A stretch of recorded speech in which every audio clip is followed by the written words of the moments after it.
Hey guys, gals, it's your boy JR, aka Lone Wolf Bushcraft. Welcome to the Lone Wolf Bushcraft After Dark live show. I hope you enjoy the live show. And yeah, right now I'm just lighting some candles to. Right now I'm just lighting some candles, and I hope you enjoy the Lone Wolf Bushcraft After Dark live show.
Hey Hong Kong, what's up? Hi Brett.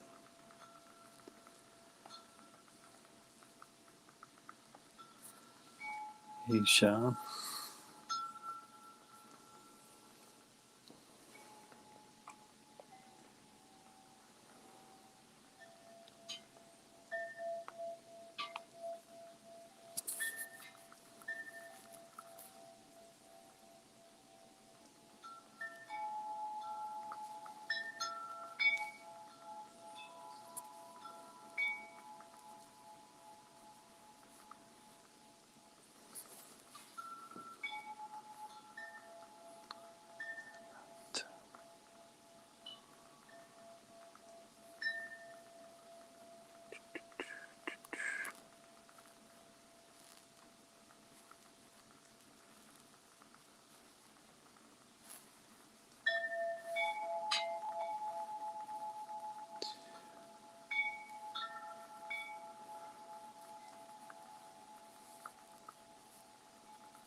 I'm just relaxing and chillaxing.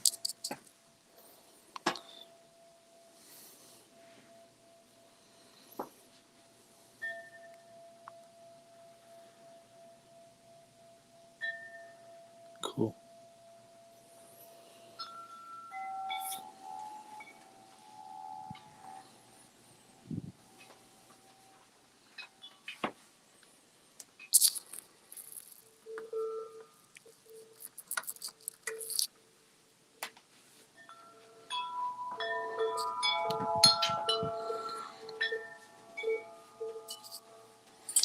It's so funny how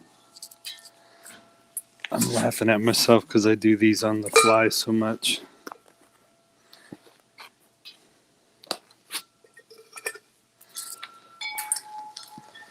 earlier when I first started it, I was messing around with the banners, and it was funny. I couldn't get my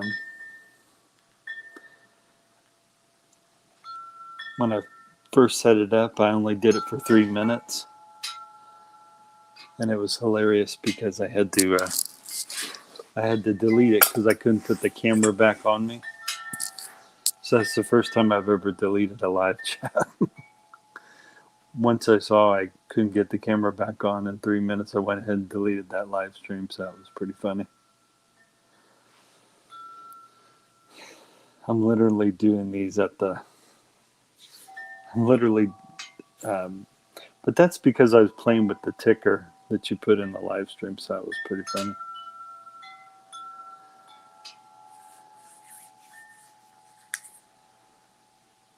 Yeah. So a lot of people, when I took that live stream off, a lot of people were probably going, "Where did he go?" That was probably pretty funny.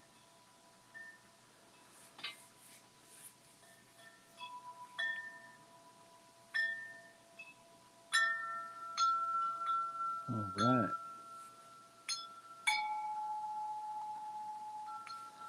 So the reason I'm showing people's comments as they come in the chat is just to show love to those other channels. So I'm glad I got my camera back on, and I'm also glad I got the ticker going on there. Or the rolling ticker at the bottom. I'm glad I got that going on there.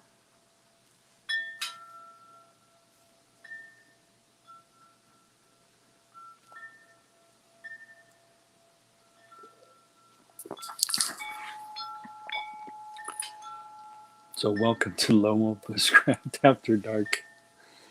And this is this particular After Dark live stream is going to be just simple open chat and to check in with you guys before I crash for the end of the evening.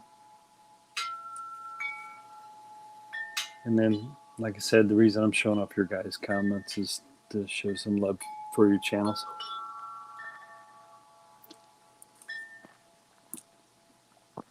And then the other part of the live stream is just to listen to some relaxing sounds before I crash for the evening. That's the other part of this live stream. And then, of course, the other part is just hanging out with you guys. And then you guys hanging out with each other.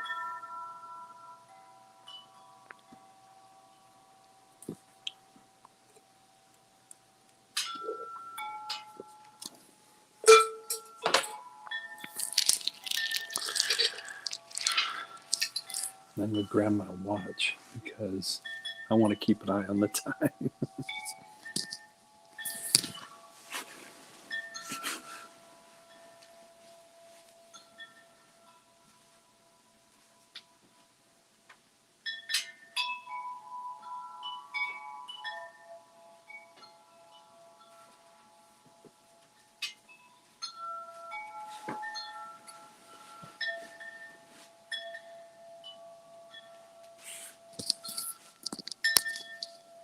Oops.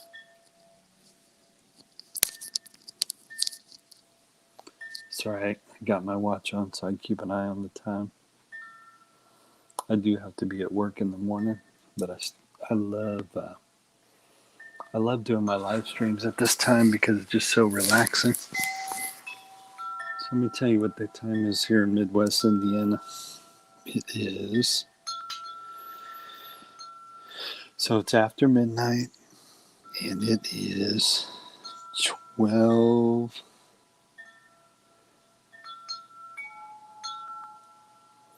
It's 12:41 a.m. here in Midwest Indiana. I do have to be at work in the morning, but I don't care about that because I took a long nap before I started this live stream.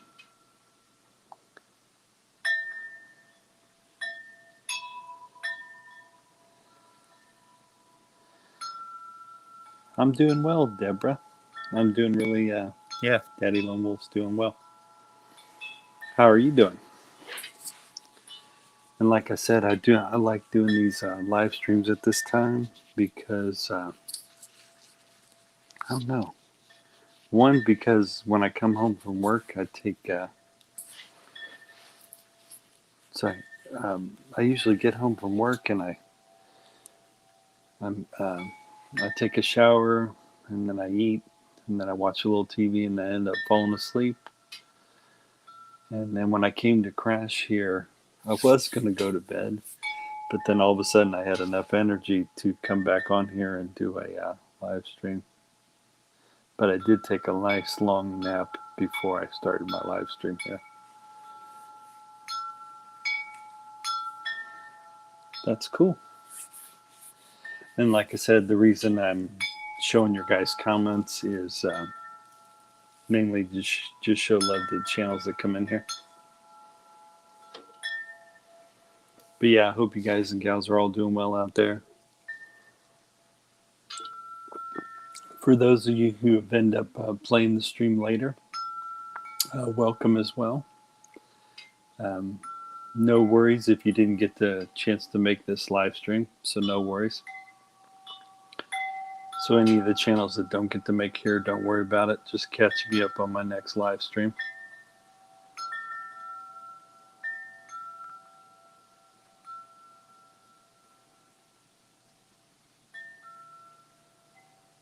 That's pretty fun.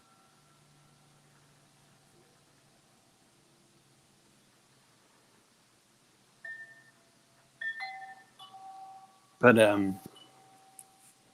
yeah, I try to tell a lot of people that don't, or some of the people that don't get to make it to the live stream, I tell them don't worry about it, and then some of them turn around and rewatch it, which is cool.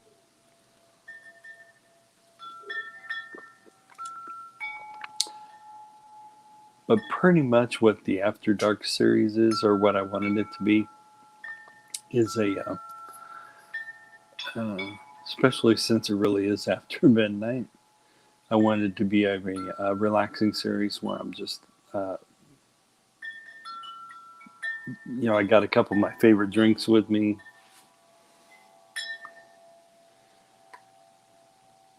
And then, yeah, I'm just really hanging out with you guys and relaxing.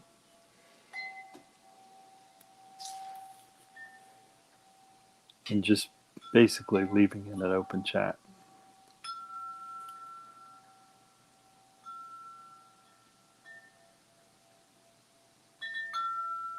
Cool.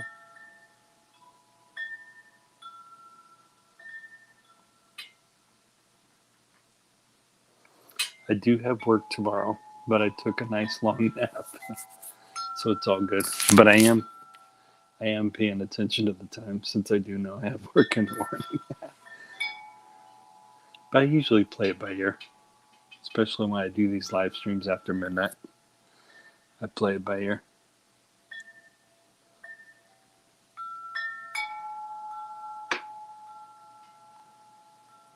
Oh, that's cool.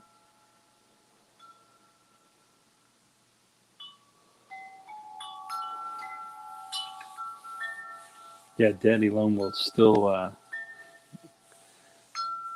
think this is the first time I ran a ticker on my live stream, so that's cool. I'm playing around with that banner.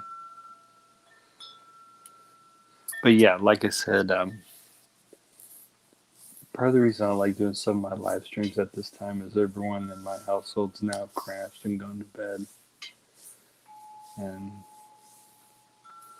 I feel like I'm not as likely to get disturbed when I do a live stream at this hour. It's so funny. I either do these live streams after midnight or I do them on early Sunday mornings or early Monday mornings when I'm building a campfire. So that's pretty funny. And then, of course, I'm doing the After Dark series after midnight here, which is fun to do.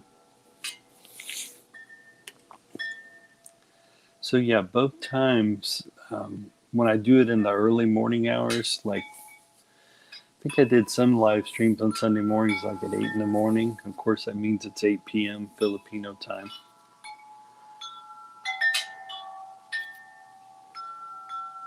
What's up, Sunny Stormy? So yeah, and occasionally I'll do an evening live stream on Sunday and Monday, but most times it'll be early Sunday morning or Monday morning. which means that'll be PM in the Philippine time. But here in the States, it'll be in the morning on Sunday and Monday mornings. And once again, the reason I do that is because my family's usually crashed out. And of course, the reason I'm doing the After Dark series after midnight is because most of my family's gone to bed or watching TV or going to bed. And so they're all chillaxing.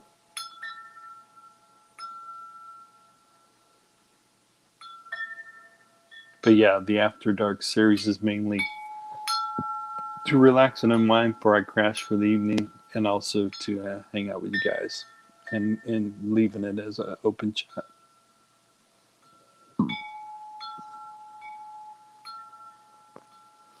And on some rare occasions, I'll have a specific topic. But tonight's live stream After Dark is a open chat and just hanging out with you guys.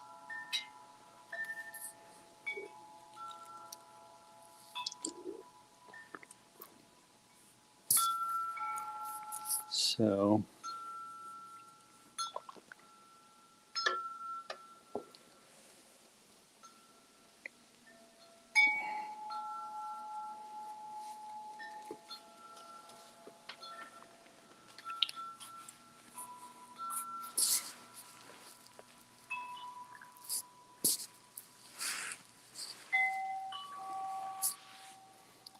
I think I've shown you guys this before. This is one of my favorite Buddhist writers.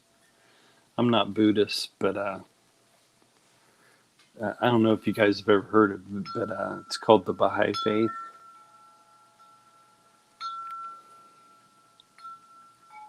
What's up? Hey, how's it going?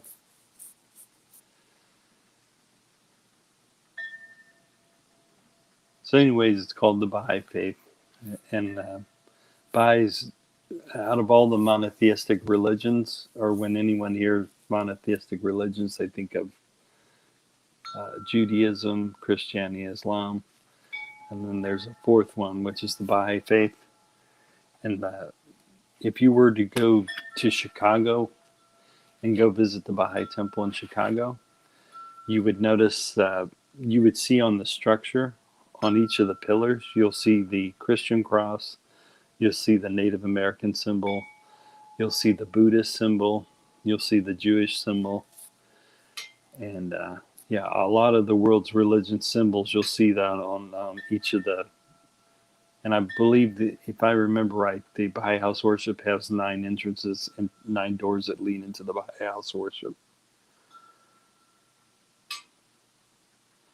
But anyways, the reason I bring that up is I love the title of this book, which is called The Energy of Prayer, and it's written by Thich. And so he's one of my favorite Buddhist writers, and that's a real cool picture of him in prayer there. So even though I'm a spiritual cat dude, I'm also a science guy as well. So, and then I also sometimes like to read books about people whose worldview I don't necessarily hold, but who I still think is pretty cool. I'll show you one of those writers. He's not alive anymore, but Christopher Hitchens. I don't necessarily share his worldview, but he's oh my God, this dude. I got one of the audiobooks of his, and I think it's called Hitch 22, where he talks about his life. And I haven't read this whole book. This book's called Letters to a Young Contrarian is the name of this book. And, even though I don't share his worldview, he is still a very good writer. And my God, this dude had a really good command of the English language. And I, even though I don't hold his worldview, he's a really smart cat. I'm sad that he's gone, because he really challenged people pretty cool. And like I said, this guy's just a really smart cat, just super smart dude.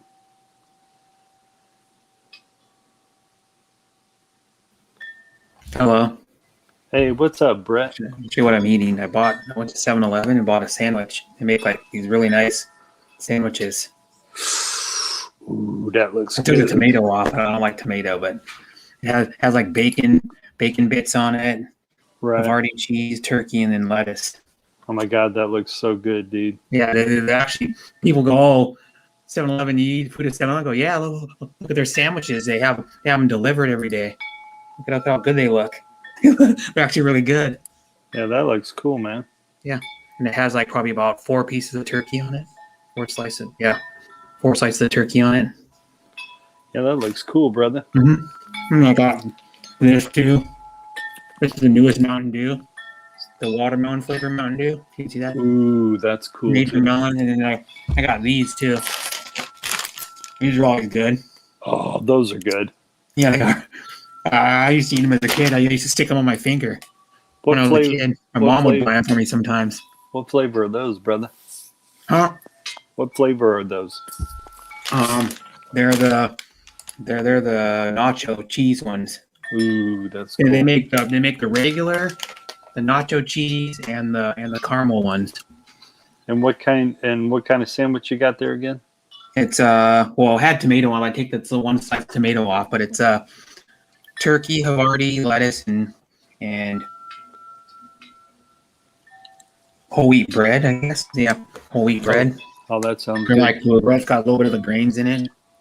You know, like the not over grainy, but not like, you know, because some of the bread's too grainy. Yep. Like that Dave's Killer bread. It's really good bread, but too damn grainy. Like, so some of the ones you take a bite of it and the seeds just suck in your teeth. Oh, there you go. But the Dave's Killer bread's good. If anybody knows about that guy, Dave's Killer bread, he's from Portland, Oregon, and his family started a bread company or something, I think it is. But he decided to make his own offshoot of his own company because he was like, the guy was in prison. The guy Dave was in prison, and he got out of prison. He decided to make bread. Oh, cool. So his bread is expensive, you know, but it's good. And then they make bagels that are really good, and they make white bread. What do they call it? There's like a name for it. They have like interesting names for their bread, but he makes white bread that has actually fiber in it, so it's good for you. Most white bread is just not good for you. Yep. There's this one place that used to be called Einstein Bagels, and it was always packed. People were always going there. I don't know why in the world it closed. It was right across the street from supermarkets and stuff. And, tons of places always, when they first start up, first thing they do is try to develop a clientele. Mm-hmm. But I have no idea why they closed. All right, Patrick. But they were really good. The one thing about it is there's the funniest thing. It's like a company will be doing good, and you'll see it's like pretty busy all the time. Busy during like lunchtime, and then it's busy for like maybe a couple hours during dinner, and then all of a sudden they just close down. I'm like, what the hell's going on? You're getting good business. Yeah, it's just weird, man. Because maybe like something happened, like they had a health code violation, or like they got shut down because like their liquor license ran out or something. Right. There's this one mom and pop grocery store. It had a really cool name. It's called Hampton's Market. Mm-hmm. And they closed way before the pandemic hit. But I have no idea why it closed. A lot of people did stop by it just to get little odds and ends. Mm-hmm. And they weren't cheap since they were a mom and pop store. But it's really hard for them to compete with the big box stores. Yeah, that's the problem. It's like the little mini marts that people open up. Mm-hmm. Even here, a lot of them are probably in your area too. A lot of them are owned by like Middle Eastern people. Right. And what happened is, I'll give you a story. I went to my apartment like about a month ago, or probably like 3 weeks ago. Right. And I went there last week. And then what happened is the first time I went there, we had a 7-Eleven that was like maybe a half, not even a block from my apartment. It was like maybe 50 yards.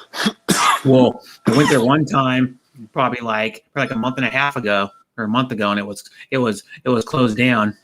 And I go, well, what's going on? They got some like liquor, like the Right. what do they call that? The state liquor thing had them shut down or something. It looked Right. like they had a notice on the door. Well, then I went back there last week, and there's a new like owners, and they took it over and they changed the name of it. Yeah, It's not there's 7-Eleven anymore. They sell some other brand of coffee, but they still have the Slurpee machine. So right. they can still make Slurpees. And then the inside looks pretty much the same, except it's not 7-Eleven, it's something else. And it said like grand opening. But one thing I don't like about it is it's a little more expensive. Like a gallon of milk is $5.05. Wow. There's this Indian family. They own like I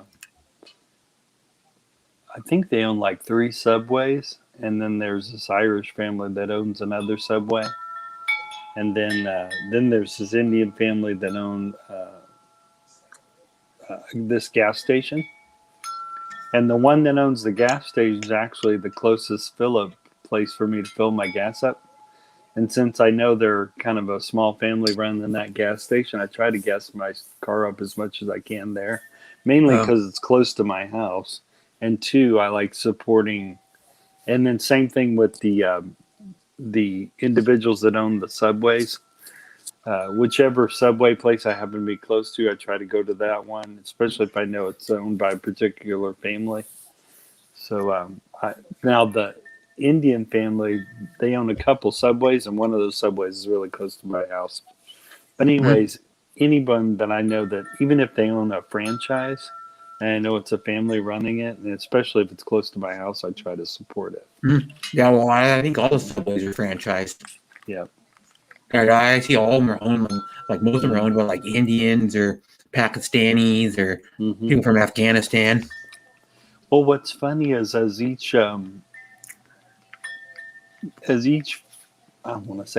new immigrants come to America, because I know it looks like it's either Irish or British family that run like a East Coast sub place, Penn Station.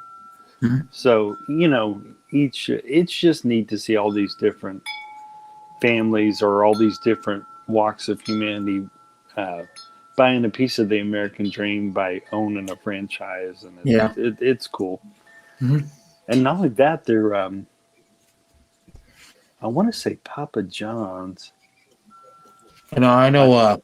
Speaking of that, Peyton Manning before he retired from the Broncos, like I don't know, like 5 years. It's been like 5 years now, I think already, because he was. I think he's going into the Hall of Fame. Peyton Manning. That's cool. Coming August, they do the ceremony. They announced who's going to be in it. They don't do the ceremony until first Saturday in August. But he owns like 20. You can look it up. I think there's 20. Oh man, it's like 22 or 23 or 24 or something. Papa John's in Denver. He owns like I think he owns like every single one of them. That's pretty cool. And that's what makes his money. Now, well, he didn't need the money before anyways. He probably still had probably $20 million in the bank, because he probably made like $100 million his career. I don't know, because he was getting paid. If you look at when Peyton Manning started in the NFL, the quarterbacks are getting paid about a quarter what they're getting paid now. Every quarterback gets almost every quarterback that signs a contract. Any good quarterback signs a contract now gets paid like $30 to $40 million a year. Yeah, they make the money for sure. Yeah. The thing about those two, I make a lot of money. Well, they could take one hit, and it could like break their back, or it could like give them a bad enough head injury that they could have to end their career. It could be all over. There is the risk. Everybody goes, oh, they're getting paid a lot of money. I go, one hit, and he could break his back if he got hit hard enough, or one hit, and he could like break his neck. I was watching on YouTube. I was watching people go on the Richard Dawkins Foundation YouTube channel, and they were saying happy birthday to Richard Dawkins, who had just turned 80 years old. Oh, yeah. I can't believe that dude's 80 years old. He looks pretty good for 80 years old. You mean that's the guy, right? That was on. No, that's not the guy that was on Family Feud, was it? Oh no, Richard Dawkins. He's the famous. I believe he was either at Harvard or Yale. He taught the understanding of science, and Oh, he retired there as a fellowship. I, I, I'll look him I up, think it was Harvard. I think. Anyways, it's Richard Dawkins. dude. He's one of the world's most famous outspoken atheists. Chris Dawkins. He's a British ethologist. He teaches What are the you talking understanding about? of science. Mhm. Richard Dawkins does, He's an and evolutionary biologist, atheist thinker, and author. He is yeah, the new call. He's the what do they even call that? The emeritus fellow of fellowship. New Yeah, College of Oxford. Yeah, yeah, yeah. He's really, Oxford's a really, famous university yeah. in Britain. He's really, really smart. And even though I don't agree totally with his worldview, I love reading his writings, particularly when he describes the world and science. Mhm. And I he's just a really smart dude. hmm. And Hi Lucy. That's Lucy's the second I, account. I think Hi, coordinator Galen. for the average lay men and women who maybe, anyways, and explains science in an exciting way. It's not boring at all. Oh, well, science is not boring if it's well. Now here's something. Nothing's boring if you're really into it. Right, and he is. He's really into explaining how things actually work. Yeah, it's like I can go off on like RC cars or like video games Hmm. or like about sports. By the way, my college basketball team's in the Final Four. Suck on So, that, the other 320 colleges or whatever it is. so it's Gonzaga, Gonzaga, and who else is in there? UCLA, or they're You- playing UCLA. They're going to whoop on UCLA. I'm sorry. UCLA going to lose by like 20 at least. So, They have no chance. and UCLA so only I, scored 51 in the last. so, Gonzaga scored 85. Gonzaga's been averaging like mid 80s in the tournament. and they're undefeated, right? Yeah, if they win, they'll be the um first undefeated team in years in men's. There's a well now here's Since the other I, thing. Women's since college I, basketball there's been a bunch of undefeated teams because there's not as much parity in the college and women's Final Four. There's usually like almost every one of the one or two seeds. It's like usually when you go to the Final Four, you'll see mostly one or two seeds, and you never see any Cinderellas. Like right, this year though, there's UCLA who barely made it into the tournament, and then they won. They've been winning games. Like the last game they played was a boring ass game. Like it was only 51 to 49, and there was like it wasn't a very well played game, but they still won. And then the other two teams are like I think the other one's a number one and number two seed. Houston's in it, I think. There's one other, and then I think Baylor's in it because Baylor won again. Baylor's good too. Baylor's the second best team in college basketball, I think. Well, I think that's who Gonzaga's going to end up playing. right. Not Baylor has a bad game. You know, it could happen. Baylor could just have a bad game. Like a couple of their good players could just not play good and they could lose. And not only that, there've been a lot. It looks like there's been a lot of exciting games during that whole tournament. Mm-hmm.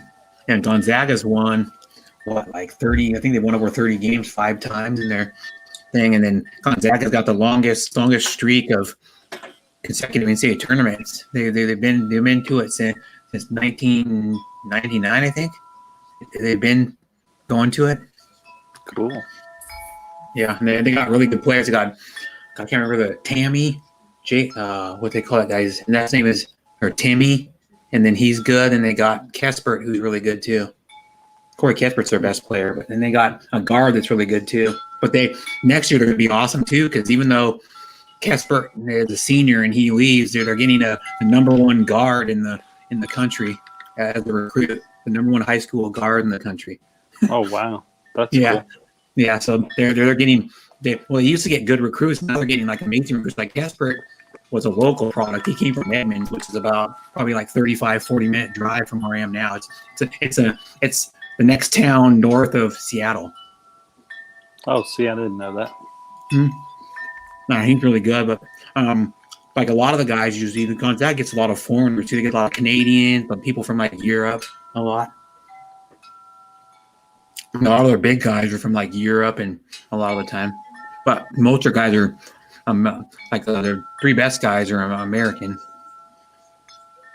on their team. But it's gonna be awesome because Gonzaga wins. It's gonna be nutty. It's gonna be their first national title. It's not a very big school either. I was watching Zekeman's live. I didn't know he's a big baseball dude. So that's pretty cool. Oh yeah, baseball starts tomorrow. Actually, the first day, opening day is tomorrow. There's like four games on ESPN or something in a row. They say starting like the late morning and go till and the last one starts at like 7 something. He told a really cool show at the. He was in Miami, and he got to be showed around the Marlins area, where the stadium's at. And normally it's a crowd of people that they go, and he walked up to Zeke, man. He said, "Let's go," and it was just him and Zekeman, right? So the guy took him around to the batting cage and show him all around the stadium, and then he even took him in the area to show off the trophy that the Marlins had won, the championship trophy. Yeah, I love you too, Doxy Macau. So that's pretty cool. cool. I've known that that's her second channel. Her original channel is I Court Aaron Daily, and then she has 2 channels that she does, and she actually, I've known. That's where I met. Explain. That's where I met Armani. That's where I met Terry Cobra. That's where I met Jacob and Nanette Van Dillen.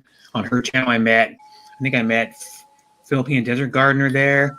I met Katie Experience and her husband, the Black Filipina TV, I think is what his channel is. And then I met who else I meet there? I met some other people. I met you might see Robbie around at a few streams. I met him. I met a guy named Chris. It's an American guy. I met who else I meet there? I met a bunch of other people there. I had her stream. Armani. Did I say that one? I met Armani there in her stream. I met a guy named Chris S.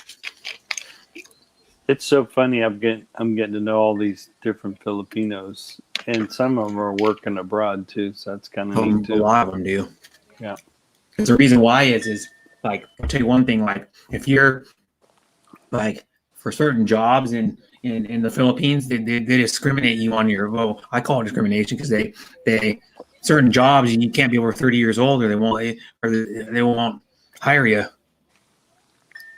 Well, what's funny is before I ran into the Filipino live streams, I was watching this documentary about the Filipino country, and they were talking about how the government hands out a lot of working visas to a lot of Filipinos to work around the world, and then a lot of them send money back home, and Mexico does the same thing when they come work in the States. They come, they send a lot of money back to Mexico. So, and then kind of speaking of that, like you see, I was watching the news. I just happened to catch part of. I don't usually watch news, but I catch part of it. They're talking about how many miners are coming over the border, from like South America and in the United States, and they're having to hold them in these facilities. And then they showed one where there must have been 100 of them lined up. All these miners, they were like young teens, so like not even 18, and their moms and dads are just letting them go by themselves. Yeah, and I tell you what, I'm laughing at how the Biden administration's acting like they're surprised by this, but I think what happens is they forgot what they said on the campaign trail that makes them thought it was open season if he became president. Yeah, because some of them that's what he said. He said anybody can come in. And him and Hillary had the same thing. It's they call them dreamers. Yeah. Well, some of them were showing up with Biden shirts on as they were coming to the border. and what's funny is now he's telling them to quit coming, right? And now his administration is trying to figure out. They're trying to figure out why things have gotten so bad that they are sending their kids, because that's a pretty heavy thing to send your kids, Yeah, like your 13-year-old kid. There's some that look like they were like in junior high. Yeah, so I mean, The things parents aren't would, even going with them. I mean, It's weird. I'm assuming that things have to wax pretty bad to Yeah, but get see, the, they can't even if you send a kid over to like in the United States, they're 13, 14, yeah, 15, they can't even they can't even legally get a job. Most like 99% right. of the places don't hire anything under 16 years old. And, Like and, my company used to hire like under 16, like probably right. like well, I don't know, maybe like 4 or 5 years ago. But then they were because there was one lady they hired that still works at IKEA. She's been working there probably like 4 or 5 years now. Right. She's probably 21 or 22 now, but she started working when she was 17. But Oh, but wow. they don't do that rule anymore. You have to be at least 18 to be able to get a Oh, job at wow. IKEA now. Like most companies are raising the age up. Like some fast food places, you can get a job when you're 16 and you're still in high school. Because a lot of kids, well, back in the day, when my dad was a kid, they would need to get a job because they wanted to buy a car. Like right when they got their driver's license, they'd turn on like their mom or dad's car, and they'd want to get a car. And my dad grew up in the era of like when muscle cars were the big deal. Like Mm-hmm. like the GTO was one of the hot cars. They had like the fastback Mustangs, and they had like Mm-hmm. the Chevelles, and like the Dodges were starting to get hot. You know, like in the mid '60s, they had like the Coronets and stuff, and the Dodge Darts and all that. And so they wanted to get a license right away so they could buy a car.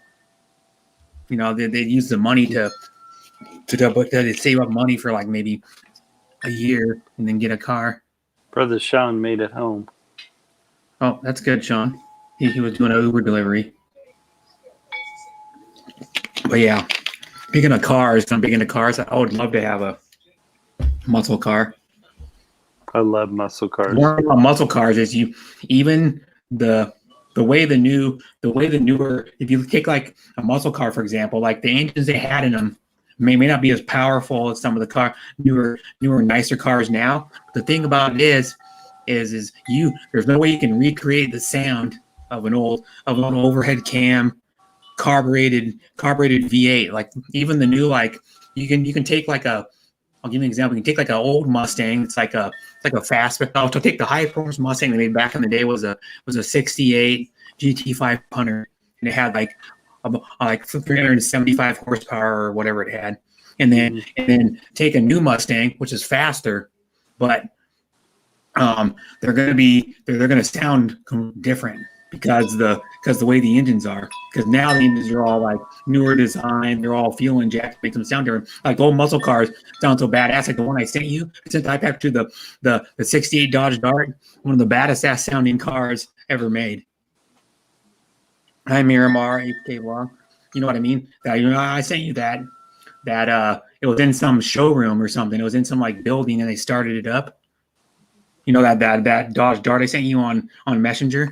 Oh yeah, that was awesome. Yeah, that's not the stock. Well, it's kind of hard to explain. That is a factory sold Dodge Dart. What the deal is I think they made like 80 of them, and they made them as a pro. They made that version of the Dodge Dart is I considered it was only made for drag racing.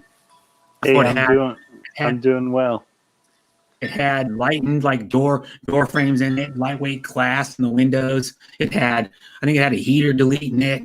They took out like 300 and some pounds out of it, and they jammed a Hemi in it. And then the tire, that's the way it looked too. It had that big wide hood scoop that was up probably above the hood like 6 or 8 inches, and it had the drag tires on it like that. That one came from the factory like that. I researched it, and they're worth that Dodge Dart's worth anywhere from like $225,000. Wow. It's like one of the and what it is though is you would think it would go faster than this because it's got like a 425 horsepower Hemi in it, but the deal is they had it low geared. They had a couple gear ratios lower than the stock one, so then it cut down the speed a lot because the deal was. Top speed of that car was only 130. You'd probably do like 170 something if they didn't have the lower gears in it. But they made it for drivers because they made how I learned a lot about too is like, oh man, they make a model of it. You can buy a little model, and you can either make it the factory version. You can make it this drag version where it puts the different decals on it, and you paint it different, and it makes it like this. Because the guy ran one back in the 60s. The guy ran in like a racing class in NHRA or whatever it was. So, but that's why they came stock. They came with the big like taller, couple inch taller rear tires with the wider rear tires in the back, and they came with the front tires that were skinnier, and they came like just like that. And that's how they sound from the That's how they sound from the factory. The 80 ones they made like that. They sounded that badass. There's other videos you can watch of people driving them in like a car show. He starts it up and puts it down the park. He's only doing like 5 miles an hour, and I think like super loud. And it sounds awesome too. Yeah, and it's not awesome. It's not the stock Hemi though either. They did like a couple mods to the engine, and then it's got like an aftermarket exhaust on it. Is why, but it sounds like that. And if you could ever find, nobody can hardly even find one of those. The last one was sold like a few years ago at auction, and it went for like 200 and I can't remember. It went for like I think 220 or 225,000. Wow. Yeah, because they're so rare that they're hard to find. But you and even the step down from that. Cause what it was a GTS Dodge Dart that had the stripe delete, and they made it more like basic. But the one with the 440 in it of the same year, it's hard to find even. I was looking at I want to say this might have been last year or the year before. I was looking at these Mustangs, and man, they must have had them loaded, because they were each of the Mustangs was like $50,000 or $60,000. They were really expensive. And so it was crazy how expensive they were. Hi, Sean. What's hey, up, how are Sean? you guys doing? We're doing good. We're talking about muscle cars. I was just explaining to Brett, it was either last year or the year before, where I was looking at these Mustangs, and some of the starting prices, some of them were like $50,000 or $60,000. Mm-hmm. And then I looked at some new Corvettes that were like at $70,000, $80,000 range. Yeah, but they were cool looking though. The Corvettes they're were fully cool restored, probably. Oh no, these were brand new Corvettes, but they were $70,000, $80,000, and then the Mustang GTs were like, oh my God, some were like $40,000, $50,000, $60,000, and I don't know what the hell they're putting in them, but it must be a lot. All right, there's a place up by where my dad lives, it's like probably 3 or 4 miles away. They do restorations of muscle cars, and then like sell them. Or you can sell your own muscle car there, but they have like old school like Camaros and like all kinds of old like Chevelle sitting out back. They sell, and they're going for like 40, 50 grand, 60 grand. Some of those cars you see they build on like some of those car shows. Some of those ones go for like 100, 150 grand. I loved my Rally Sport Camaro that I bought brand new in 1992. Because it had T-tops, it was teal green, it had a large V8 engine in it. It was nice. Back then, though, I was digging it. That car was fast. Now it would be considered a slow car. What's funny is 260 horsepower in a V8. Occasionally, other state police would wave at me and stuff because they were driving them as well. The new top line Camaro's got, I think, anything now like 700 horsepower or something. The Z, what is it called? The Z. Is somebody making something over at your place, John? What's that? Is somebody making something over at your place? Oh no, just the kids playing. Is that what you're hearing? Yeah. I was like, yeah. Sorry. No, that's cool. I was just wondering what it was. I used to have a 1974 Dodge Valiant. Actually, was it a? No, it was a Chrysler. Wow. Was it Chrysler? Or no, it was Plymouth. Okay. Plymouth Valiant. The Plymouth Valiant was the same thing as the. It was like a Dodge Dart. Yeah. See, my dad had a tan Dodge Duster. Oh yeah, Duster. And it was cool. I remember it being super cool. And it was tan and had a black top on it. It was cool. Sonny wants to go to bed. Look at him. He's like trying to fly to his cage. Mhm. He's like, I want to go to bed. Screw you. Yeah, he's like, come on, Dad, put me to bed. My dad used to have a couple birds, and he would put like a little cloth over their cage so they could Yeah, you have rest. to. You Yeah, have to make so it they pretty could go dark, to. or they won't sleep right. Disturbing the stream. But Say hi. Say hi. This is Daniel. This is my middle Hi, son, Daniel. Daniel. What's up, Daniel? Yeah, I can What's wave How to you. old I are can you? come on camera and wave. Hi. That's Brett. Oh Yep, my just give me a god, camera. That's JR. That's me when I was a little kid in my profile picture. My mom. if you I wanna know. remember when I I was was that like 3 age. or 4 in that picture. That's my You see mom, Brett when which he is was a like kid? 32 or 33. My mom is 69. Now she turned 69 like 2.5 weeks ago. Oh, right on. 69 is a good age. Can't wait till I hit 69. I love the area I grew. I love No, the I don't. era that I grew up in because we had these long summer breaks, man. Yeah. But I liked how the school made up for it. When you went back the following year, they retaught you the last thing you had learned since you'd had these long summer breaks. I usually got like 2.5 months. We would go. I think it was like the end of the second week of when I was young, when I was in like elementary school and junior high, and part of my high school, we would go till the middle of June. It was like the last Friday in June, I think. Or no, but the Friday, the second week of June, we would go on our summer break, and then we wouldn't come back until like after Labor Day. Right. Yeah, I just enjoyed it. It's. I think now what they do is they give them more. Even though they go to school a little more, they give them also more breaks in between. So that's cool. Yeah, because like my school when I was in elementary school, they will when I was first like probably 3 or 4 years of an elementary school, they did it where we would have like 2 weeks at Christmas, and then in the school district decided to split up the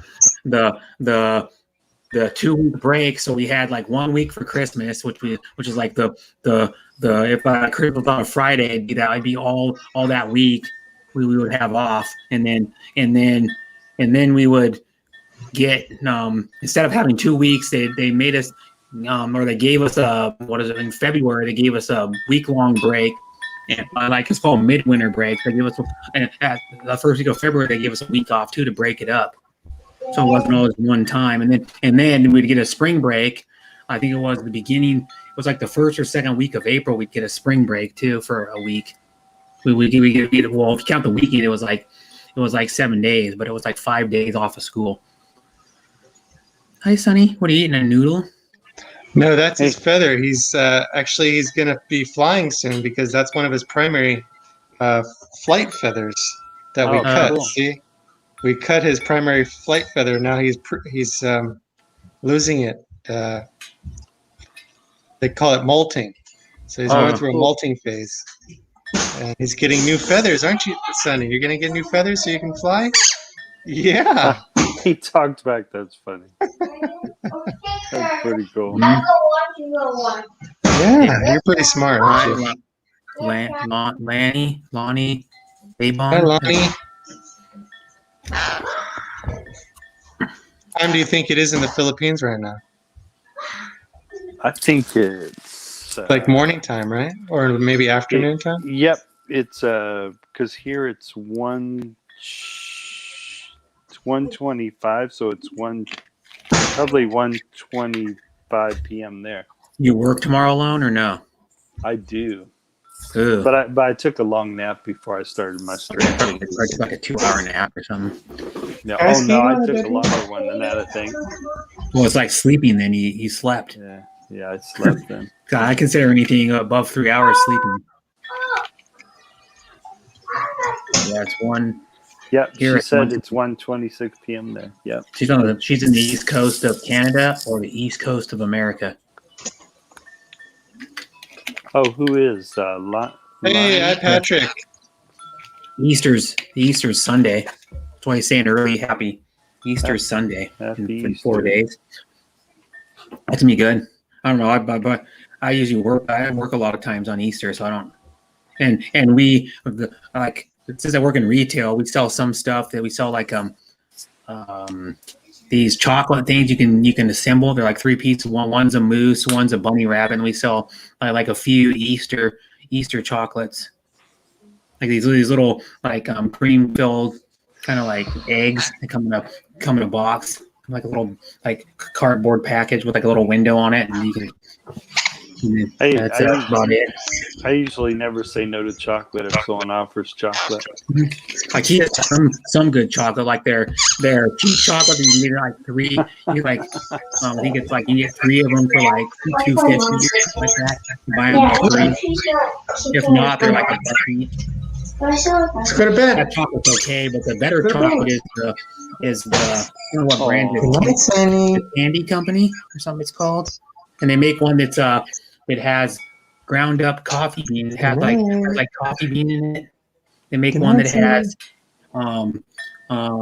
blueberry in it. It's like chocolate blueberry. They make one that has chocolate with lingonberry in it, and they make a white chocolate with like raspberry bits in it. It's like real like little bits of raspberry, like minced up raspberries, kind of.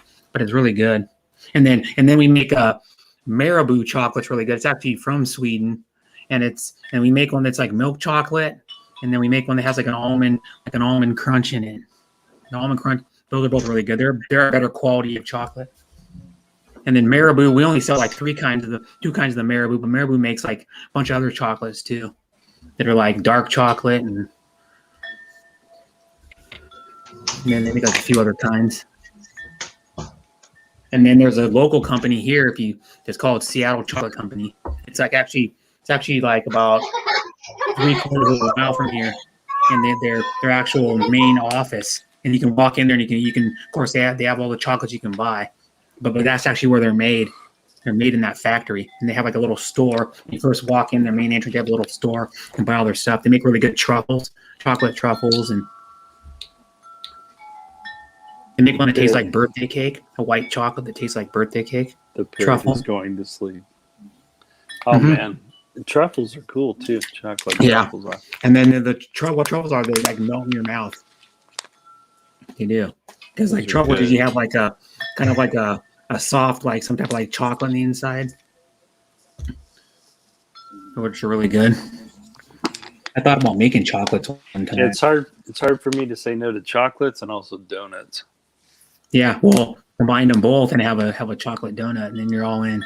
I love those cinnamon and sugar donuts too. I got some of those. They sell really good ones at Jack in the Box now. They started selling them maybe like a month and a half ago, and they like fry them, like deep fry them. It's so funny. Before they threw a Jack in the Box not too far from me, I go, man, if they ever build one of those, I'm gonna go there all the time and eat cheeseburgers any time of the night.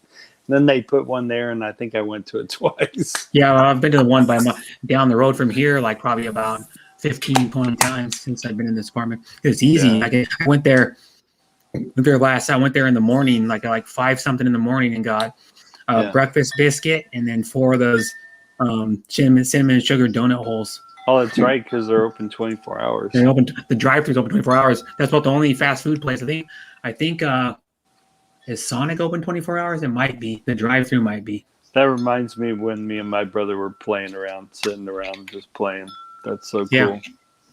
I remember doing G.I. Joes, playing with Transformers. I'm 2 years older than my brother. Yeah, I'm 3 years younger than my brother.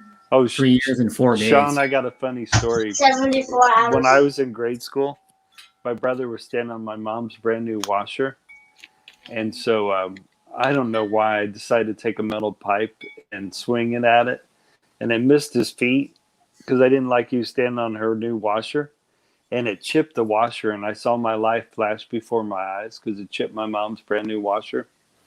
So my mom told us to go to our room and strip naked because she was going to beat us, and then she never came in the room. And then as soon as my dad got home, she goes, "I want you to go in there and beat them boys. They ruined my brand new washer."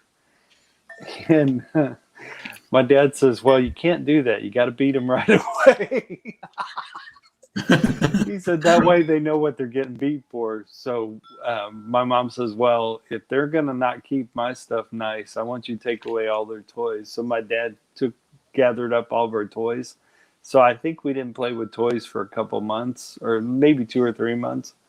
And then one day, my dad worked for the government, so as a civilian. So my dad came home one day, and we were still playing with these black U.S. government pens in the dirt.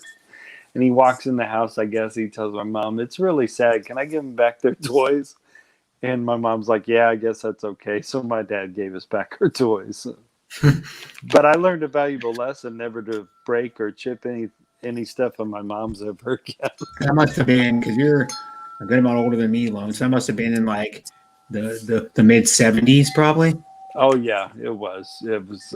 But like I said, that my dad bought my mom a brand new washer and dryer, and they had only had it for less than a week, so they hadn't had it very long.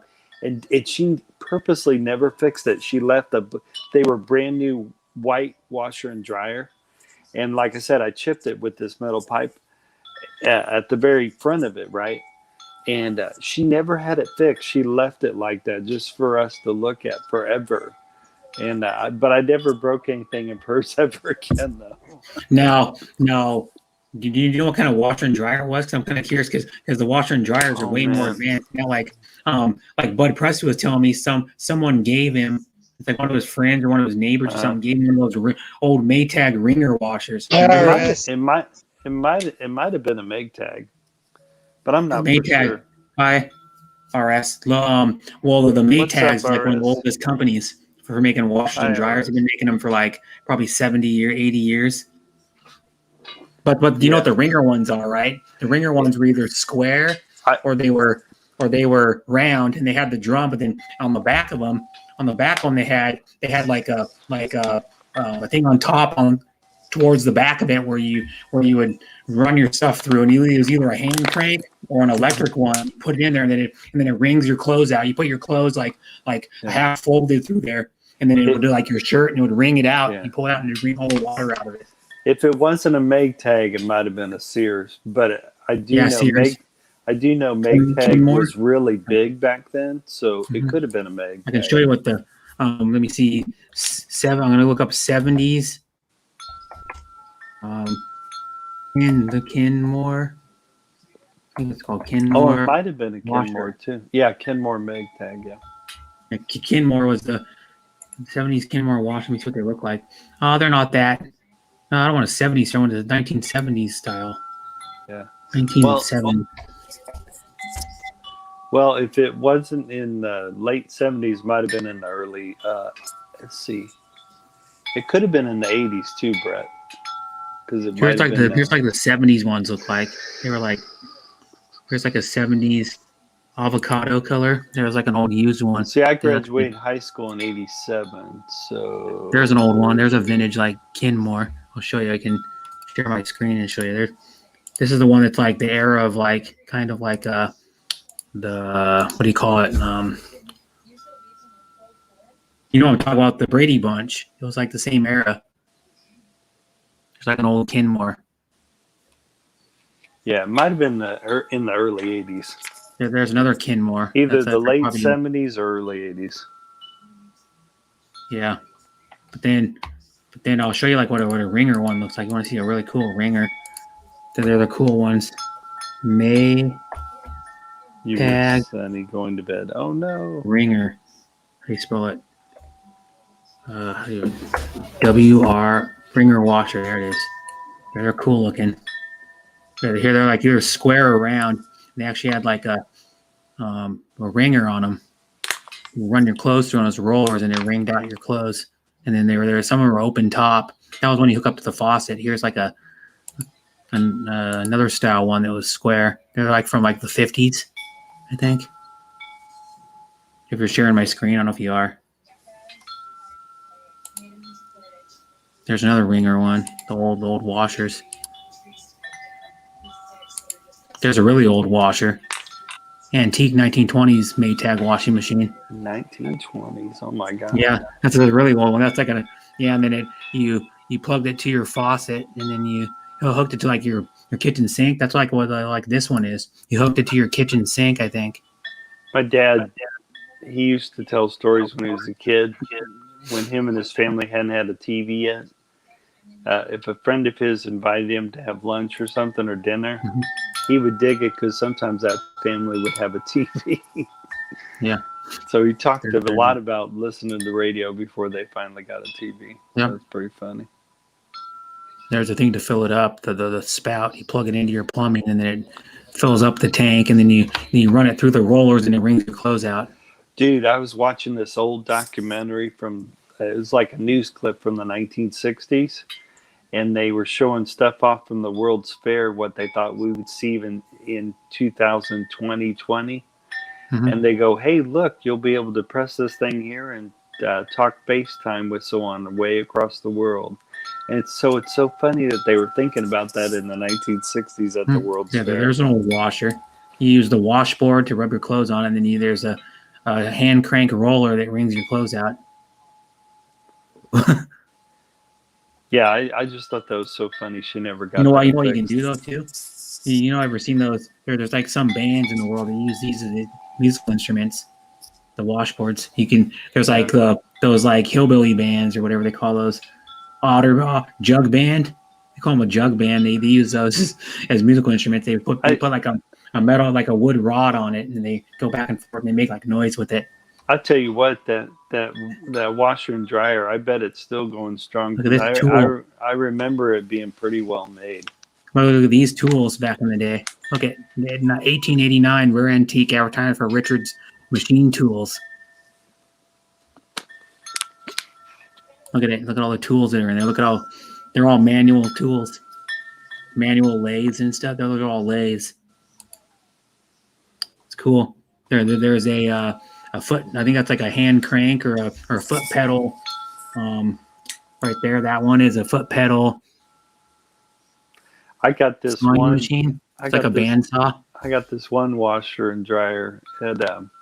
I tease my wife because it almost seems to talk back to her in sounds. It's funny. It's hilarious. Drill press. There's a manual drill press with a belt.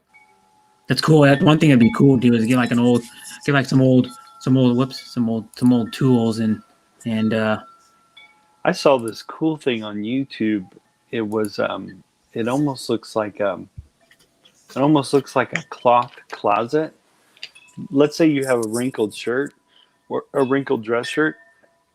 You hang it in there like it's like you're hanging something in a cloth closet, and then you zip it down, and it there must be some kind of steam thing that works in there, because when you unzip it, you take out your dress shirt and all the wrinkles are gone. It's really cool. Yeah, they make you feel like that. Another thing you can do, kind of speaking of that thing, if you don't have any way to iron, if you don't have an iron, or you don't have like a handheld steamer, you know what you do? You go into, you hang your, if you have like a hook in your bathroom, you hang your jeans or your shirt or whatever in your bathroom, and then you turn your shower head on, and you crank it up as hot as it'll go, and let it sit in there for like 15 minutes, and all the wrinkles go away. Oh, that's cool. Because like what it does, it makes like a steam room in there, and it steams, and then what you do is, if there's still some slight wrinkles, then you just shake it out a few times, and all the wrinkles go away. Yeah, I've seen people also have an apparatus. It's an item that holds your jeans or shirts or whatever. It holds your clothing up, and then it almost looks like a vacuum, but it's not. You just run the steamer. Yeah, it's a wand. This is a handheld steamer. Yeah, and you put cool. water in the handle, or some of them are even they have like a thing that's like this. It's you hold, and then it has like a little thing, and if you put like a gallon of water in it, and then it has a hose. That's what a lot of those dry cleaning places use. Those are really cool. And then you just go over the clothes, like you have a shirt probably like 3 or 4 times. You go like across like this. You just go like that over the front, and then you just go over the back like a little. You do it slow though, and then it takes all the wrinkles out. Yeah. Hey, what's happening? How's it going? Hey, Joanna, 84. Hey, Lone. Stream. I think you might appreciate what I have to show you. Oh, cool. Let's see it. Oh, look at that. I got to highlight that. Hold on. Let me look at that. Wow. That is really cool. It's a skinny knife. Who makes that one? Bro, don't touch it. This one, It's a TW Sun. I think it's. I Wow, don't know who makes it actually. that's cool though. It's Because I ash on the side. now that's the first one I've seen that's got the that thing at the top. I've seen ones that shape, but I've not seen the one that's got that. That's like a Loop. spinning thing at the top there. Yeah, that's what it is. It's a skin. You're like That is cool. you're gonna like spin a deer, spin a. And I like, even spin like a that bird. circle thing too. I like that too. Mhm. Where I can did tell you you something pick that up, cool. Sean? You know, it's a funny story. There was a passenger I was giving a ride to, and he was saying, you know, there's a lot of crazy people out here. You never know who you're going to run into. Right. Here, take this knife. Wow. Use this to protect yourself. I'm like, okay. I'll show you something Right. badass. I can find it. That's a very unique knife, dude. That almost Where looks like a kind of knife that would be kind of a collector's kind of Here it knife. is. That is a sweet My knife. brother's got a knife that's You we know get what's two funny, knife. Sean? I'd rather get that than a tip. A unique Here's one knife that's cool. like that. You want to hear the story behind that? That sounds Of course, cool I too. would like both a tip and a unique knife. Thank you. That's cool. That is cool, Sean. You're right, though. I was interested in seeing that knife. You totally right. Let's see it one more time. You guys show it off Sure. one more time. I wanted to see it just one more time. Look at that. That's super cool. It's made for like skinning. And on top of that, it's a that. folder. I love it. Mhm. That is so cool. Yeah, You have it's this what little- do they call that? You have this little thing that you A press liner in, lock. Yeah, A too. liner and lock. that folds it up. That Yeah, is I so think it's cool. okay. That's different. The liner lock. Is Thanks for showing that off, man. That is I cool. have a knife tool, but it's in the mobile game. Yeah. I look for any reason to buy a knife. The good knives. If you want good knives that aren't they're really good knives. Is a Benchmade. If you, my brother has one that's a Benchmade that he won at this off-roading event. You know, like where you take your vehicles and I got a few. they're giving away stuff at this place. They were raffling off stuff. You buy a ticket for like $2 or something, and then they give it to one, and it said some like gear. I think it's like some gear place on it. It's etched on the blade. It's like a custom one, but it's like $150 Benchmade, which are really good knives. This one's cool. You want to see this one? I got this given to me because my dad, the person, the Comcast guy came to my dad's house and then left, and then this was sitting there, and it's like $120 like Leatherman. Look at that. It opens that's up, pretty cool. and then you could go like this, and then it has like a knife blade. It has, you can flip it out. It has a saw, like a file, like a little hook on the end. It has what else does it have in it? It has this one. If I can get it out. Oh, it's like a multi-tool. It's a saw blade with a hook on the end. Yeah, that's a multi-tool thing. That's cool. Yeah, it's cool. And then you can go like this too, and it has. If I can get it to open it up, and then it has like this too, flathead screwdriver, and you can flip it out. It makes a smaller flathead screwdriver, like that, and you put it back in, and then it does this too.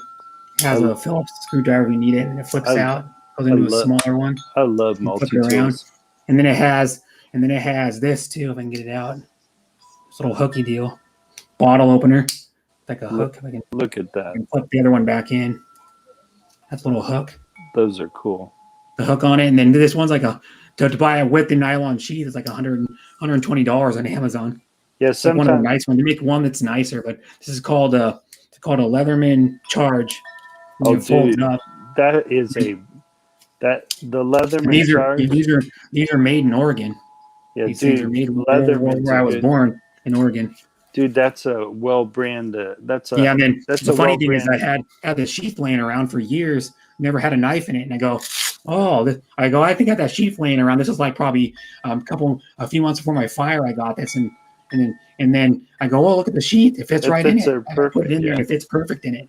Like doesn't even move around, and then it has a belt clip. But this is like a fishing brand. Dude, where you can put your fishing knife in it. Yeah, Leathermans are well made, dude. They are, and they'll last you forever. And my brother's got an old one. It's a SOG multi-tool, and it lasts forever too. He's had it for probably 15 years, 16 years. Yeah, that Leatherman's gonna last you a long time, man. Yeah, they're good. And they actually have, like, people think, since it's a multi-tool, it probably has a probably has a shitty blade on it, but this blade's good. Yeah. The blade is actually a good quality blade. That's awesome. That's the knife, yeah. Yeah, sometimes I've used it a couple times already. Sometimes I'll carry me a large multi-tool on me, and then sometimes I'll carry me a real small one, which is the little Gerber dime. Yeah, I love and that one I would say is like a medium-sized multi-tool. Gerber's a good really knife cool. for the price. You can get like a standard, like probably when it's closed, like 4-inch knife for like 40, for like 30, 40 bucks. Oh man, they're good. Occasionally, and they're made in Oregon too. Right. Sometimes Gerber. when I walk in Lowe's or when I walk in Home Depot, I want to say occasionally I'll walk into Lowe's, and if they have too much stock sometimes on Leathermans, there'll be some really nice sales on Leatherman tools. Yeah, Leathermans are good. Yeah, they're the best. You know what? I'll tell you a story. I ran my car into my brother's small tree in his house. I was backing out when I was there like 2.5 weeks ago. Right. Broke my headlight, it wasn't my headlight. It was my driver's side rear tail light. Bought a new tail light. You know what I used to unscrew the bowl, the screws, and put it in? This Leatherman. I got a Leatherman. It's got a Phillips screwdriver thing on it. So I use this exact one right here, the bigger one. I think it was the bigger one. Yeah, the bigger one, and took the 4 screws out for the tail light and put it back in. That's where Leatherman comes in handy. Because I don't have any tools right now. Patrick says he has a knife, but it's in a mobile game. He's so funny. Yeah. He's so funny. But knives are handy. Just buy a knife too. Like really, dude. Just buy a standard like pocket knife. You can get a good one like a buck knife or a Gerber for like $40. They aren't expensive. In our country anyway. Yeah. Occasionally at some of these places, if the especially if they got another new inventory coming in, you can get really good deals on that. I got this Leatherman too. If you want to see another one, I've had this one for like years. This is it goes on your keychain. This Leatherman, the little one. It's one of the little ones. Oh, check that out. Oh, those are cool. And then it flips out, and you can flip it open. It's got scissors, and you flip it back. Closed. Wondering why and this one has like the same type of thing where you can pull the knives out from the side without having to open it up. Those are cool. And then that's a little maybe 1.25 inch blade or something, 1.5 inch blade, and then it's got like this little tool that I bent the end of it, but it's like a file. And then you can use this as the bottle opener. This little piece right here is a bottle opener. The end of it. And then it's got. If I can pop it out, it's hard to get out though. I have to use the keys to get it out. It's got this too. It pops out. I got it.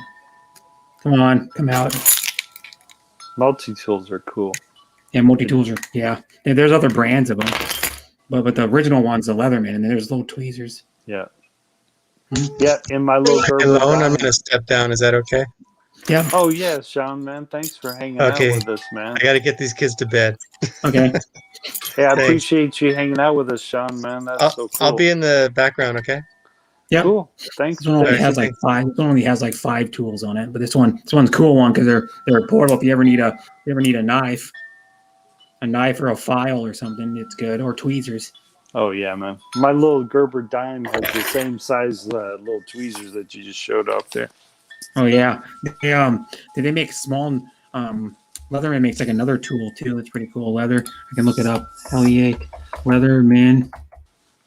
And you're right, Patrick. A pocket knife usually comes in handy a lot. Yeah. And, sometimes on weird occasions, my little multi-tool and also my medium-sized multi-tools have come in handy. This one's on badass different occasions. Right there. The Leatherman, they make the Skeletool, which is cool. The one I got is the Charge. That's the Charge Plus. That's the one like I've got, I think. On Leatherman, they sell it for $140. Yep. Their most expensive one is the I think the Free. It's their most expensive one. The Free is what it's called. Normally before I buy a tool, Brett, I make sure I think I'm going to use it a lot. Mm-hmm. I try not to buy tools I try to buy a lot of stuff that I think I would use a lot. Oh, there it is. It's the Mute EOD is their most expensive one. Oh, they make a tread tempo. They make a watt too. And the other And thing that's so cool, there's so many brands out there. But sometimes, I remember what one person said. Um, Sometimes when you're just starting out, it's okay to buy the cheaper one, but then eventually you may want to get the one that's yeah, check this one out. This is a new one. This one's badass. You can get the one that has the like it's like a vice grip multi tool.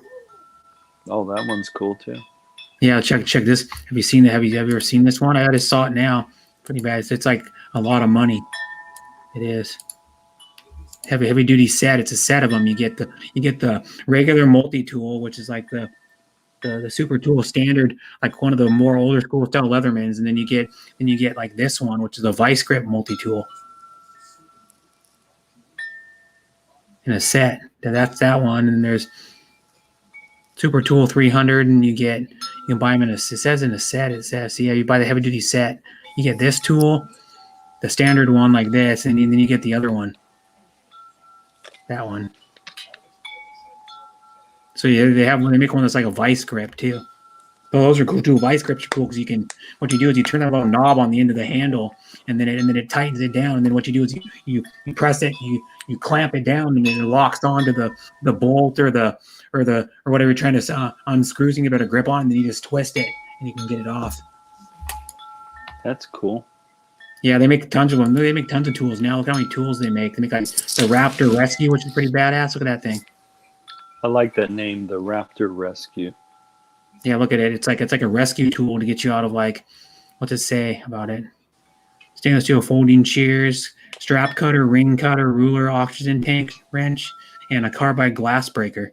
If you had to be like out of a car or you needed to do an oxygen tank, that's what that big loop is on the one handle is an oxygen tank wrench.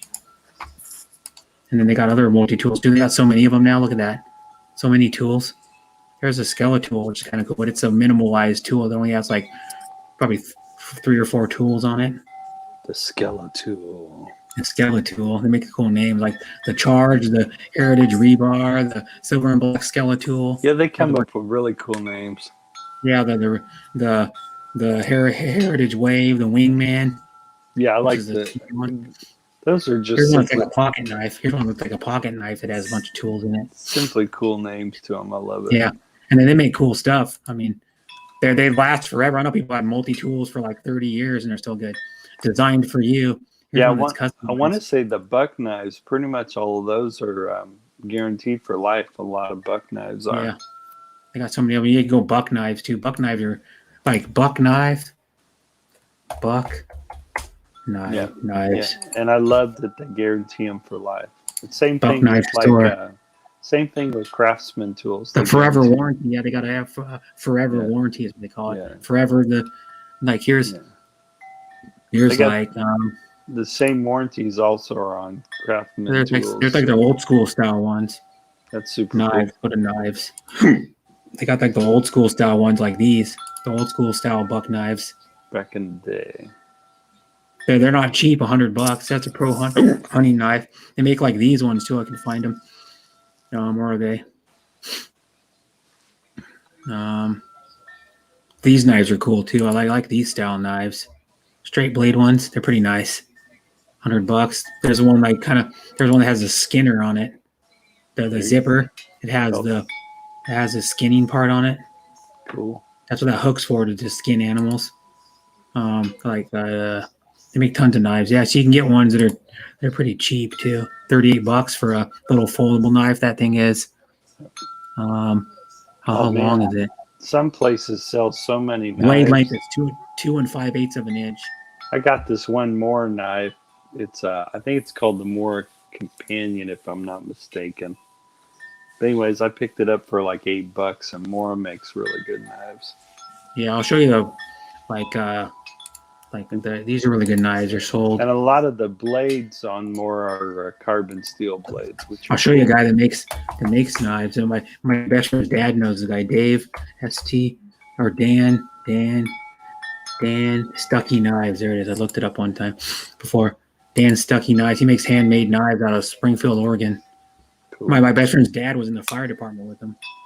I can show you the gallery. You know, of course, he makes like ones, but they're like super expensive, but they're really nice. He hand makes those. He hand makes like those are some of the ones he's made. Oh, share it on your screen, dude. I did. Well, do it again so we can see. You got to bring it up. Did I bring it up? It says stop. I see your profile. Yeah, it's next to my picture backstage. Well, where's your? You can't see it. Why is Click it not? click on where. Yeah, you're showing it. Am I? Yeah. How come I can't see it on my end? Don't ask me. Oh, that's I don't weird. know. But yeah, he makes But you can see it though, right? Yeah, no, yeah, I can see it. Yeah, and people can see it. There's like a Damascus steel one he made. Okay, he makes like really good knives. And if you can see it, then it's fine. There's like an older standard one with like an antler handle. An antler. Daniel M. Stuckey maker, Springfield, Oregon. He makes like top. They're probably really spendy though.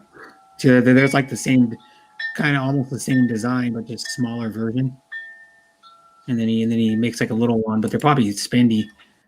It'd be cool to get one from him though. But like a little one like that, just a little tiny pocket knife.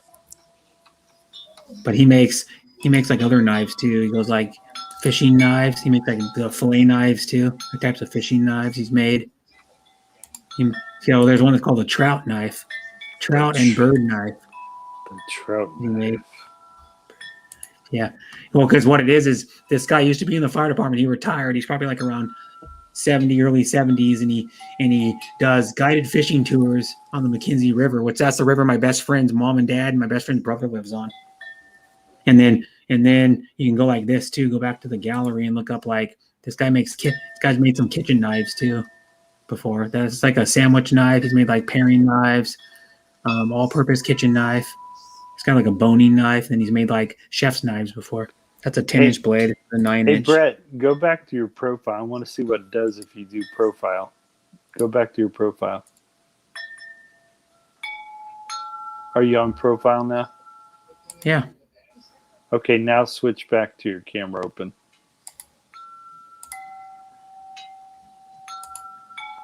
My camera open or the share thing? Your cam or your... Yeah, nothing. There you go. Now I see you there. But you're not supposed to see me like that, though.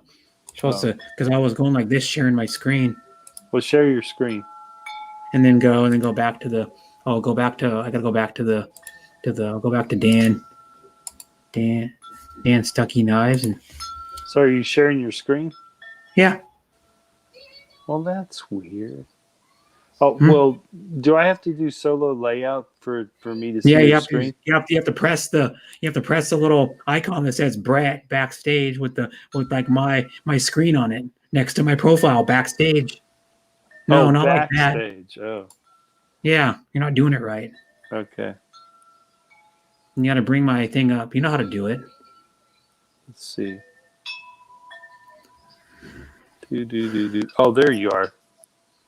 There's this the guy Brett. makes like add to stream galleries. These are some like knives he's made. Yeah, like fixed blades. There we go. Yeah, he made like this guy. My best friend's dad knows this guy. That is so funny. And he makes like these really nice high dollar knives. They're handmade. They're handmade. All those knives. You look at how nice the craftsmanship is. Welcome, James.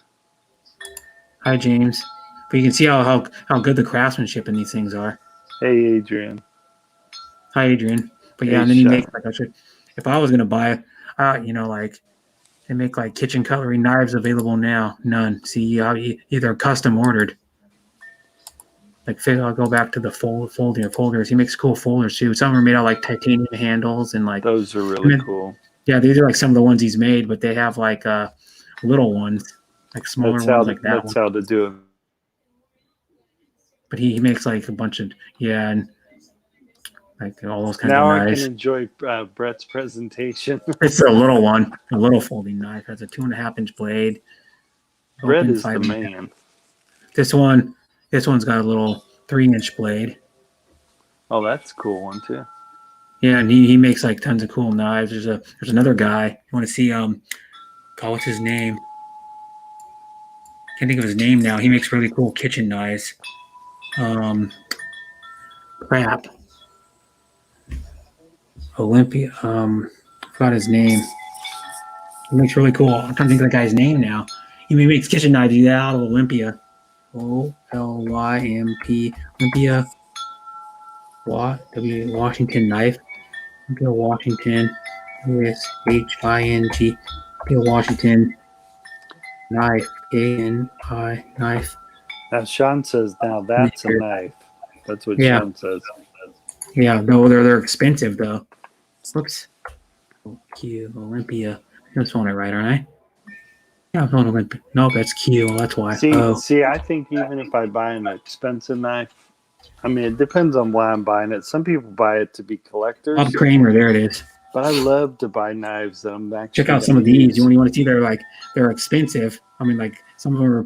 There's a deal starting Tuesday. You can membership required, but you can sign in and bid on like some of these knives. I'll try to go and show you his gallery. Where's the gallery of his knives? I'll show you his gallery of some of these things. These are like some of these are works of art. Look at that. Wow. Horses. It's got like Pegasus all over it. That one's got like a leaf or a feather inside of the blade. That's pretty. Look at that one. Look at that one. That one's got orca whales, and then the last orca is chasing a like smaller fish, like I don't know what it is, like a salmon or something. That's super cool. And look at that one. That one's cool too. He made that one. He made this one. It's got a whale in it or something. He's got this one. It's got I don't know what kind of some type of fish in it. Those are cool. Yeah, there's a folding blade. I mean, look at how nice those things are, man. Probably they're spindy as all get out, though. Well, you know what's funny? It all depends on what people are looking for. You know. Yeah. I look for any reason to buy a knife. He made a dagger like 4 years ago with like a Native American like bird head on it. They're pretty dang cool. Look at that one, just like patterns in the blades. And the other thing that's cool, if you make something really, really well made, or if you promote it just right, you can usually sell it. You get the Bob Kramer shirts. It's like him working. There's one of him working. Or if you develop a really good reputation for making knives really well. Yeah, he makes really good. Bob Kramer's like, I don't know that, but I've seen other chefs. He makes a knife for a chef, and then they go, man, this thing's the best knife I've ever used. Anthony Bourdain, before Anthony, Anthony Bourdain, he used to show No Reservations, and he had a show on CNN for a few years. Well, he died by like a few years ago, and then he did this web series that was uploaded to YouTube, and he does the one where he goes to Bob Kramer's shop, and he has Bob Kramer make him a knife, and then later that day or whatever, they he used it to make like they cook salmon, and they used it to put like what do they call it? It's not a salsa, but it's like a chunky thing you put on top of your fish. It looks like salsa, but it's not. And he used it to make it, but like Bob Kramer uses meteorite to like make the blades, and then they use the funny thing is they use a chunk of meteorite and they heat it up, and then they use it to cook the salmon. When Anthony Bourdain first meteorite. Yeah, when he first passed away, I made a YouTube video doing a toast to him. Oh yeah, Anthony. Because I used to watch his show. I mean, sometimes I still occasionally watch some of his rerun shows. Yeah, but he's a cool dude. Oh, you're watching a live stream on. Yeah, of Andrew. Yeah, of Andrew doing his thing. Yeah, I stopped sharing my screen, but yeah. Cool. That's cool. Mm-hmm. And Andrew gets more people because he's been on YouTube longer than you have. Well, he does it more consistently too, man. Not really. This is his first stream in like a week and a half or something, 2 weeks. Yeah, but it's just the way you'll notice some of your friends will just get more people than you do. Right. But that's cool though. That's good. It's all good. Mhm. But I love And Andrew's on the same time zone you are. He's in Massachusetts, Boston, Massachusetts. So he's on because you're the cutoff of like right about where it goes from East Coast. Or it goes from Central Time to the East Coast time. yeah, because right now it's one. Oh, hold on a second. It's actually 2 something. 2:06 in the morning. Yeah. Well, you know. I'm gonna wrap it up here, bro. Okay. But I appreciate you hanging out with bro. If I didn't have to be at work in the morning, I would keep going. Yeah. Well, I don't have to be at work until Friday. Dude, I am jealous. Friday evening. I'm jealous that you don't have to be at work until Friday. Yeah, but I do that for a reason because I get like partial disability because my back, and then I had a learning disability when I was in school. So that's cool though. Well, I mean, I have bad short-term memory. Like someone goes, "Yeah, you're on this stream yesterday," and I'm like, it was like 7 hours ago, and I'm like, "What are you talking about? You're on a stream at like 10 o'clock in the evening. It's like 5 in the morning." I'm like, "I was okay. I can't remember." You're like, cool. Maybe I was. So you were like, sounds cool. Sounds cool. I guess I was. Must have been cool. And did you get I don't know, did you get to see Zeke Men's live a little? No, I missed it because I was sleeping. Oh, okay. Oh, that's cool. Well, that's good. I'm glad to hear you were asleep. And that's first monetized. It was his first monetized stream. It started at 2 p.m. my time, but I remember looking at it early in the morning that he had scheduled out the night before. He had scheduled out about probably 17, 18 hours in advance. Yeah, he talked a little bit about his travels, and he talked about how he's got a premiere coming up, and then he's got a premiere coming up. Yeah, he talked about his premiere. Yeah, and then I think he was watching this one stream where this one person was posting almost a video on the hour, almost on every hour. Oh. And he was telling that person, I don't know if that's a good idea to do that. Yeah, you're not supposed to. Yeah. I don't think you're supposed to upload more than one video a day, is from what I heard on YouTube. Oh man, more than one upload, but you can do like a stream and then upload in the same day. But it's not good for the YouTube algorithms, because if you want to get your views on your videos, don't upload 2 videos in one day because it'll split your views. Oh yeah, exactly. And it messes up the YouTube algorithms too, because you won't get as many views. Like if you do one video and you put like hashtag and you do it for one day, you'll generally get more views than what if you split them up. Right. Because people are going to be like, well, which video do I watch? And then it makes people have to watch more than one video. Because I know some people, they were uploading like 3 videos in a day. They're doing like short videos. They do like 3 in a day. Right. They'd be like 30 seconds, 45 seconds, a little less than a minute. Occasionally, I'll do a short video if I realize I haven't hollered at my audience in a while, and if I think it's going to be an interesting short video, I'll do it. Hi, Atiana. What's up, Song for Anna? Mm-hmm. It's probably afternoon there. It's 2:10 in the afternoon in Philippines. Yeah, it is. Good afternoon, Song for Anna. Yeah, good afternoon. Love you, Atiana. I was on her panel for like 3 hours yesterday or something, 2.5, 3 hours, something like that. I love listening to her music. Mm-hmm. She totally rocks. Yeah, you know my favorite singer though on YouTube? If you ever been to her, just go to her channel. She has some covers she does. It's Miss Ella Segovia. I mean, cool. Anna's a good singer, but Ella Segovia is like can do like the runs with her voice. Right. She goes like low, medium, high, and it can go and fluctuate her voice like over and over. That's hard to do. And then I like it when Patrick TV goes to visit Song for Anna's live stream too. I like it when he does this thing.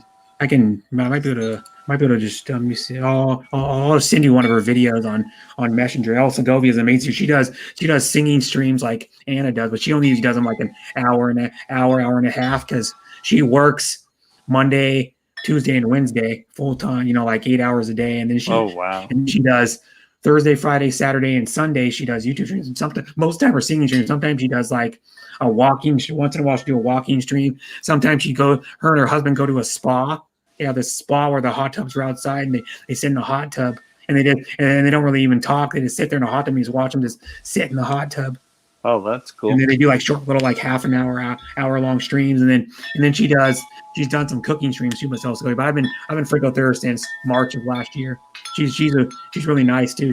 She's not OFW, but she lived in the Philippines, of course, but then she moved. She was in Singapore. That's where she met her. Irish husband.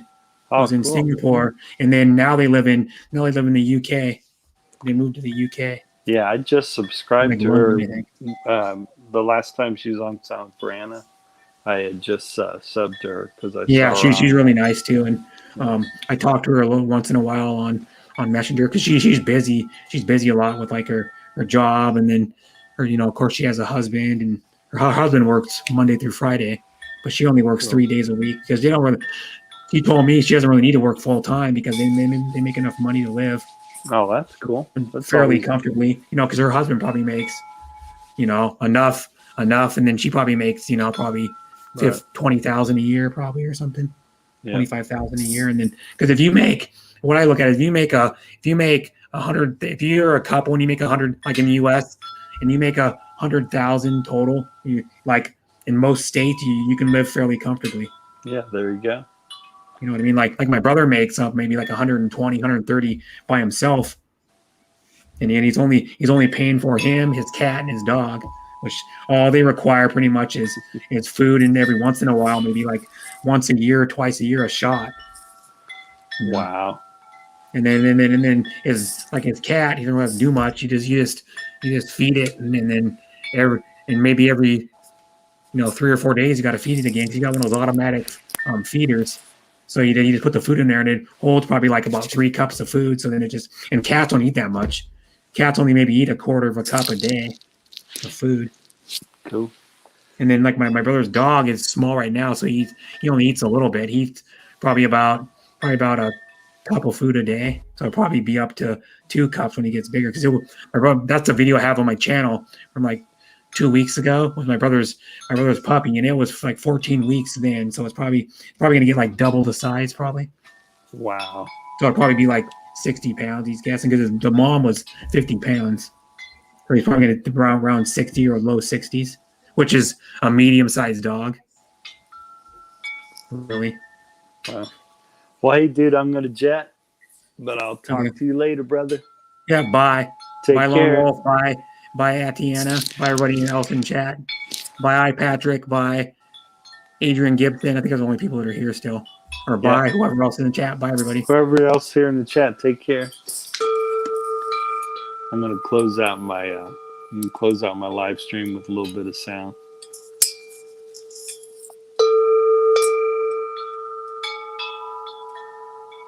Got the chimes going in the background, so,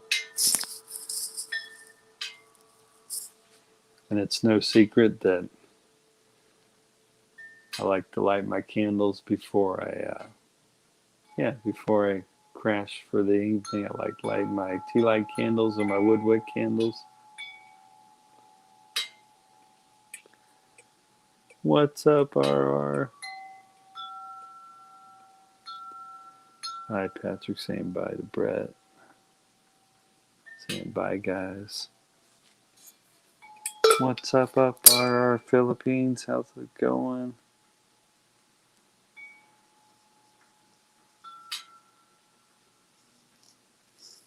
Hi, Patrick's so cool. He's a cool bird. So is RR is a cool baby sister as well. But hi, Patrick's a cool dude. Song Fran is a cool baby sister too.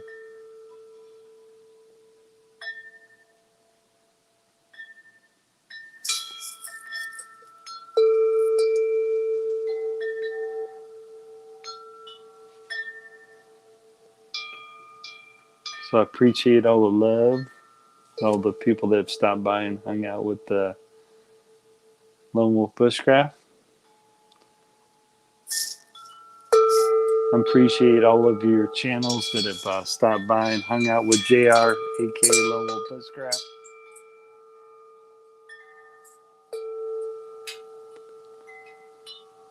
So I'm closing out this live stream with some sounds here.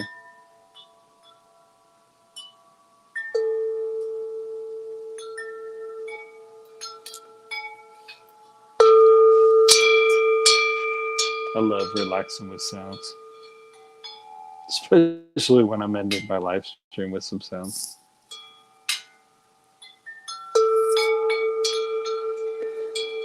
Plus, it gets my just gets me in the right mood to relax and crash for the evening, hearing sounds. I love this bell. I picked this bell up at a really unique shop in Bloomington, Indiana. It was cool.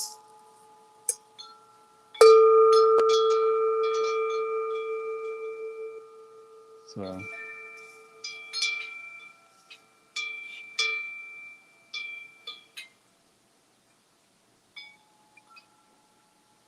yeah, got the chimes going on. I appreciate that, all right.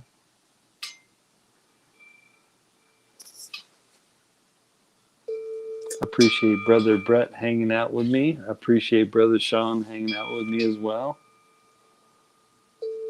I appreciate the folks in the chat that hung out with me too. Love you guys.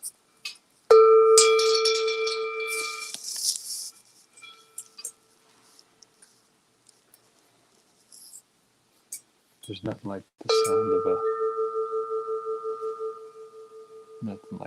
of a bell.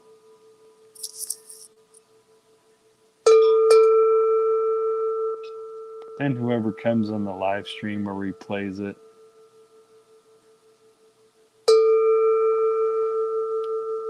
A lot of people that join the Lone Wolf Bushcraft After Dark here, they know I do the vibes like this. Hey, what's up, Hong Kong?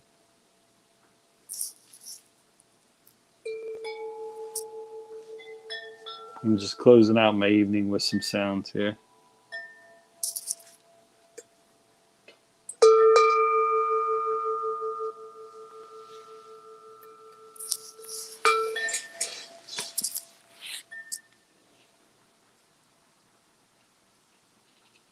Yep, just closing my evening out with some sounds.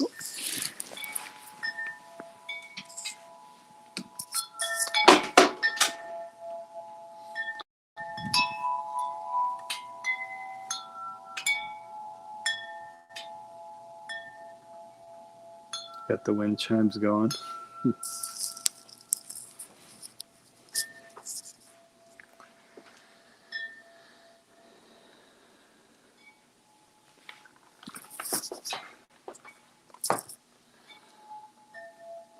So yeah, just closing out my live stream here.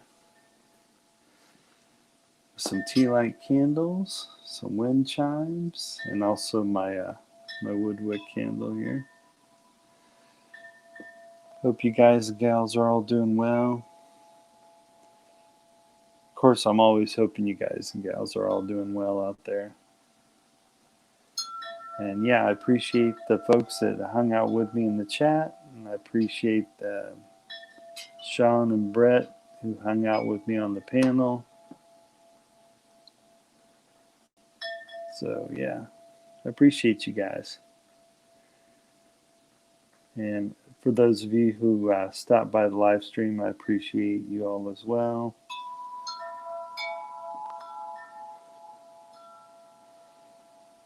So lots of love to your friends and families and to you guys.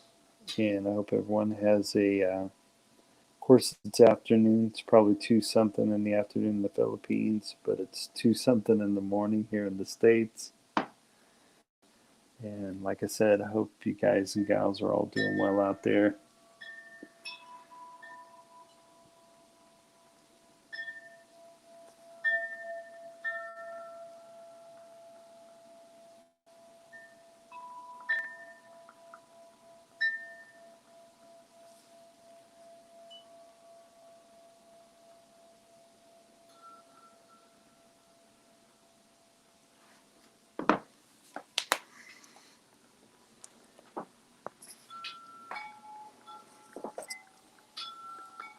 So yeah, take care everyone out there.